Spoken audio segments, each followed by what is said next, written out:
सुना, अब तार एक्सपीरियंस एक्सपायर कर गइल बा। कौची कर गइल बा? कहीं तो हम ठीक कर दी। क्या दुल्हन का जी यहाँ का होता?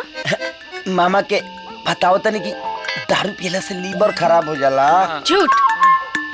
मामा जी हाँ जी छठ पूजा के दिन नीरा गइल बा और वहाँ एजा बैठ के दारू पियता नी। बुलाई अम्मा जी के। अम्मा जी। दुल्हन दुल्हन दुल्हन अम्मा जी के ना बुलावा, गलती हो गई।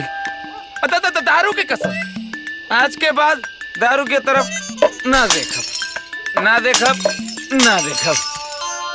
आपन कसम पे कायम रहब। हाँ बस। और वह चली धर तो सब सत्यानाश करके धा देला। जो न रे बुर्बक, हमार दारू के सत्यानाश कर दिले, सब सत्यानाश कर दिले। हमार दारू खत्म हो गए। अब हम काफी बाबा जी के घंटा